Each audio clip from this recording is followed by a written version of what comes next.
வேட்பாளர்களின் தேர்தல் செலவுகள் உச்சநீதிமன்ற வழிகாட்டுதல்படி நடைமுறையில் உள்ளதாக முன்னாள் இந்திய தலைமை தேர்தல் ஆணையர் கோபால் சுவாமி தெரிவித்துள்ளார்.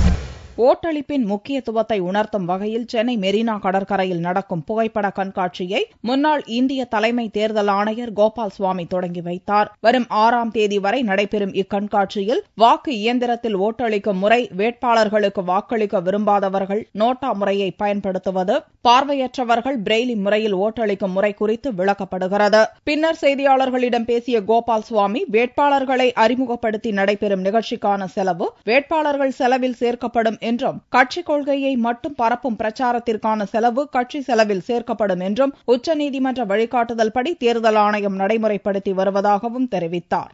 75ல சுப்ரீம் கோர்ட்ல ஒரு கேஸ் போச்சு. அந்த கேஸ்ல அவங்க என்ன சொன்னாங்கன்னா, கட்சிகளுடைய தலைமையில இருக்கிறவங்க எல்லாம் வாக்காளரோட வேட்பாளரோட கவுன்சில பேசினாங்கன்னா அந்த செலவு அவங்களுக்கு சேரும் அப்படின்னு அப்ப சொன்னதுனால இவங்க சட்டத்தில் ஒரு சின்ன திருத்தம் பண்ணாங்க. அதாவது அந்த வாக்காளருக்காக வாக்கு சேர்த்தால் அது அந்த வாக்காளர் செலவு சேரும். கட்சியை பத்தி, கட்சியின் கொள்கைகளை பத்தி சொன்னால் அது வேட்பாளரின் கணக்கு சேராதுங்க லா போட்டாங்க. அந்த லா தான் இன்னைக்கு இருக்கு, அன்னைக்கு இருந்து இன்னைக்கு இருந்தது. நேத்திக்கு ஒன்றும் புதுசா வந்தில்ல. இத்தனை நாள் தெரியாம இருந்ததுன்னா அது உங்க தப்பு.